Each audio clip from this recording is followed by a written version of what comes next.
Le rôle de l'État, en fait, c'est d'apporter donc sur le fonds d'industrialisation du bassin minier, donc 250 000 € par an, donc jusqu'en 2010 inclus. Et cette aide donc est confiée à pays ex-développement, qui, grâce au dispositif de DAP, va soit faire des actions de communication, soit des prêts d'honneur à des entreprises. Et donc ces dossiers sont examinés dans un comité d'engagement qui se réunit 2 fois par an en sous-préfecture et que je préside.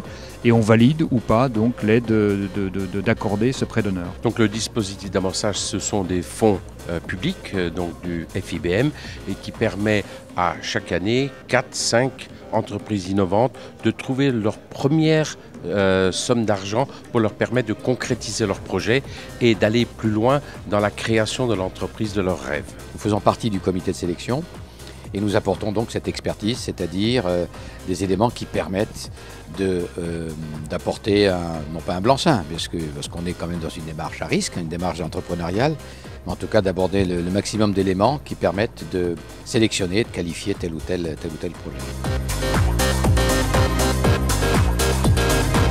Le dispositif d'amorçage de Provence nous a apporté tout d'abord donc un financement pour pouvoir concrétiser le projet. Grâce au DAP, on a pu connaître aussi l'incubateur Impulse. C'est au début qu'on a besoin d'aide.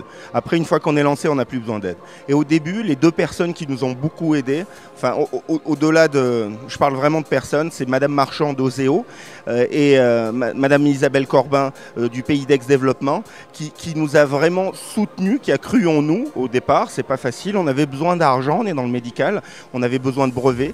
Et après, ça a ouvert les portes au concours du ministère de la Recherche, dont on est lauréat cette année, qui nous a également encore apporté de l'argent.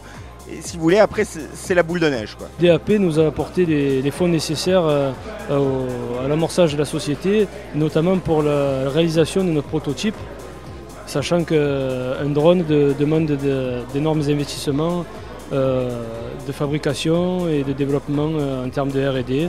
Et le Pays d'Aix était là pour nous soutenir. Dans le DAP, la chose qui est extraordinaire, c'est que si toutes les aides publiques fonctionnaient de la même façon que le DAP, je crois qu'il y aurait un grand bonheur pour beaucoup d'entrepreneurs, parce que vous savez que quand on cherche des fonds, c'est du temps qu'on ne met pas dans son projet.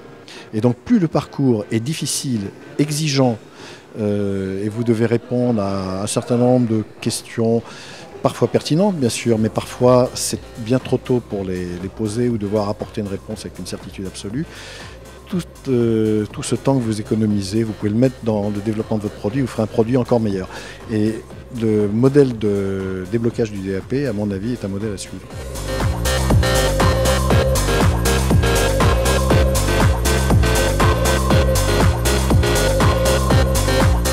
Le DAP nous a permis, grâce aux sommes avancées, vraiment de positionner notre produit, de faire une étude marketing et d'avancer très fort sur la qualification de notre produit afin de pouvoir le mettre sur le marché le plus rapidement possible. Et c'est notamment ce qui nous a permis d'extraire, on va dire, un sous-produit de notre produit futur.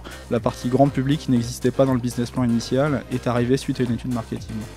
Alors concrètement, outre le financement, le DAP nous a permis une mise en relation avec d'autres acteurs régionaux, voire nationaux, pour démarrer notre projet, pour le faire connaître, pour l'affiner également, puisqu'en fait un processus d'innovation est un processus qui est itératif.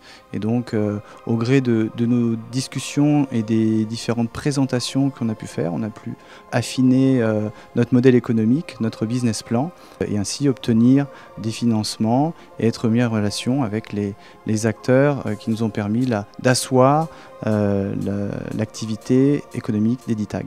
Le DAP est un des premiers organismes qui a cru au projet et donc qui a participé à son financement bien avant la création de la société et qui a permis de mettre en place tous les outils de production que nous utilisons aujourd'hui pour développer ces outils d'aide à la décision que nous vendons à l'industrie pharmaceutique.